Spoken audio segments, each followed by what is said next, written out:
Steve Bignanti, and we're indoors today because it's snowing, so instead we're going to play indoors with some model cars. Now, we all know the Studebaker Avanti had a fiberglass body to steel frame. In fact, you could actually build your own Avanti. Here's an ad right here from Avanti 2, which would sell you a rolling body. You had to buy your own engine and frame chassis, your own engine and drivetrain, and put them under this thing, but you can actually buy a Studebaker rolling chassis.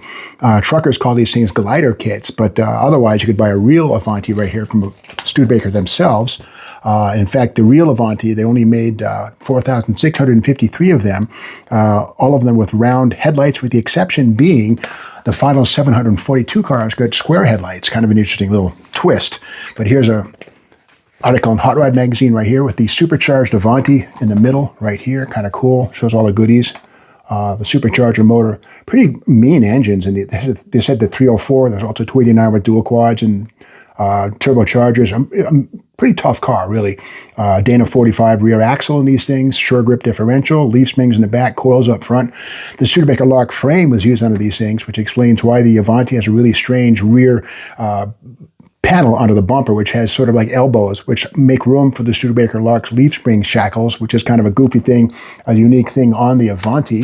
And speaking of Avanti models, from 1/1 scale to 1/25th scale, Avanti was done by Aurora. Beautiful box art of this thing here. This is from 1964. A great model right here. And in fact, inside we can see a lot of good parts and stuff. Opening doors, opening hood, of course, opening trunk on these things. Just beautiful, artwork right here in polystyrene. Many, many pieces and parts on these things. The chassis parts are molded in black. This one has the turbocharged 289 with a 4-speed transmission. And I'll try and find the elbows on the back of the body, which is the Avanti thing, which made them look kind of unusual. Right here. Yeah, here it is. You can you can sort of see it here.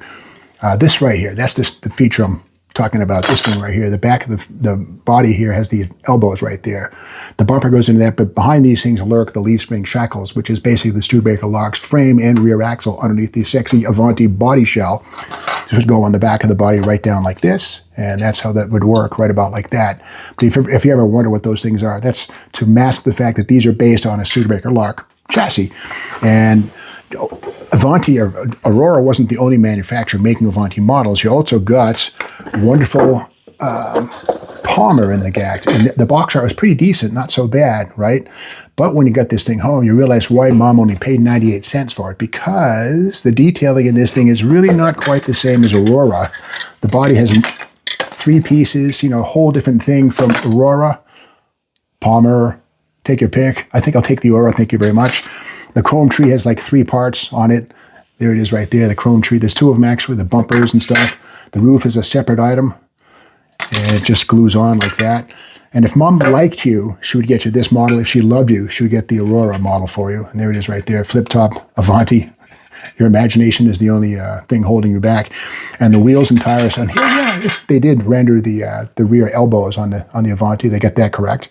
And again, Palmer was located in New York City and Brooklyn, and always did the trick of a really cool box art. And when you open it up, you realize that it was pretty ugly inside.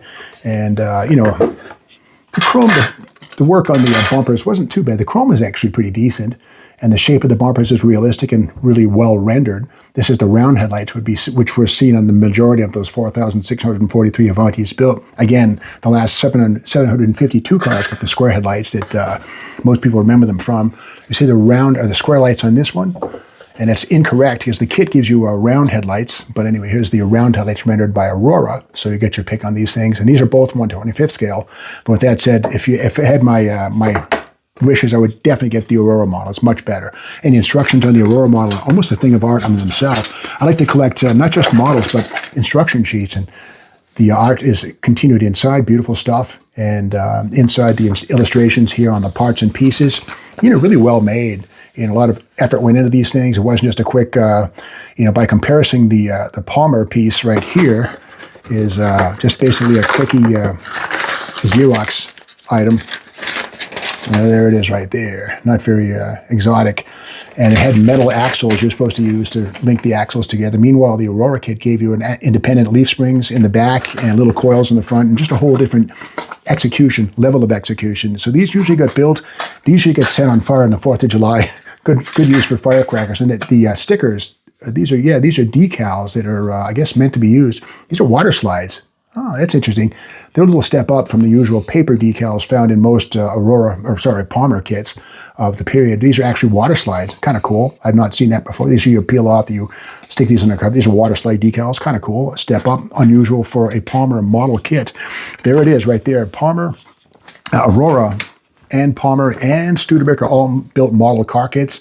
1/1 scale, 1/125th scale. You take your pick and your budget. That's the story of these things here. Studebaker Avanti models in plastic. They all were the fiberglass cars, but these are styrene, different kind of plastic, but still a polyester resin, if you will. So thanks for watching this video, and we're back tomorrow with more Junkyard Crawl. If the snow is gone, we'll go back to the junkyard and check out a bunch of cool Fords. Hopefully see you tomorrow, and thank you for watching today.